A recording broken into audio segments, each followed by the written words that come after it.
Hi friends, இன்றைக்கி 5 days 5 breakfast ஐடியாஸில் டே 1ல் வந்து சப்பாத்தி ரெசிபி தாங்க பார்க்க போகிறோம்.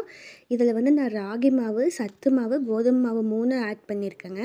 நல்லா சாஃப்டாக தேய்ச்செடுத்து சப்பாத்தி கல்லில் போட்டு எடுத்துக்கோங்க. அடுத்து தக்காளி வேக வச்சு ஒரு மிக்ஸி ஜாரில் வந்து ஆற வச்சு அரைச்சி எடுத்துக்கோங்க. அடுத்து தேவையான அளவு வீட்டு மிளகாய் தூள், மஞ்சள் தூள் எல்லாம் எடுத்து வச்சுக்கோங்க. ஒரு பேனில் எண்ணெய் காஞ்சதையும் கடுகு போட்டு பொரிஞ்சதுக்கப்புறமா எடுத்து வச்சுருக்கிற மசாலா ஐட்டம் வந்து கருகிடாமல் நல்லா வதக்கி எடுத்துக்கோங்க.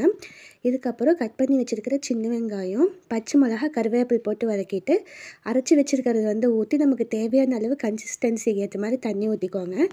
இது ஒரு 5 to 10 minutes நல்லா கொதிக்கட்டும். கடைசியில் மல்லி இலை தூவி இறக்குனீங்கன்னா சூப்பரான தக்காளி கிரேவி ரெடிங்க. நீங்களும் இதே மாதிரி செஞ்சு பாருங்கள். அடுத்து டே 2ங்க. பாசிப்பருப்பை 1 மணி நேரத்துக்கு முன்னாடி ஊற வச்சு ஒரு மிக்ஸி ஜாரில் வந்து வாஷ் பண்ணி போட்டுக்கோங்க. இது கூட இஞ்சி, தேவையான அளவு பச்சை மிளகாய், கருவேப்பில், உப்பு போட்டு நல்லா ஃபைன் பேஸ்ட்டாக அரைச்சி எடுத்துக்கோங்க. கொஞ்சம் கொரகரப்பாக இருக்கணுங்க. அது கூட சாப் பண்ணி வச்சுருக்கிற சின்ன வெங்காயத்தையும் ஆட் பண்ணி நல்லா கலக்கி எடுத்துக்கோங்க. இது காம்பினேஷன் தேங்காய் சட்னிங்க. அது கூட தக்காளி தொக்கும் நான் வந்து வச்சுருந்தேன். முந்தின நாள் வச்ச தொக்கு இருந்துச்சுங்க. இப்போ தோசைக்கல்லில் வந்து அந்த மாவை ஊற்றி நல்லா முருகலாக வர்ற வரைக்கும், அதாவது நல்லா ப்ரௌனிஷாக வர்ற வரைக்கும் வேக வச்சு எடுத்துக்கோங்க. நல்லா சிம்மிலேயே வேகட்டுங்க, அப்போ தான் டேஸ்ட்டாக இருக்கும். இப்போ நமக்கு சூப்பரான பெசரட் தோசை ரெடிங்க. அடுத்து டே 3ங்க. நான் கன்சீவாக இருக்கிறதுனால எனக்கு வந்து சத்து மாவு கொடுத்துருந்தாங்க. அதை தாங்க நான் பிரேக்ஃபாஸ்ட்டாக செஞ்சு சாப்பிட போகிறேன்.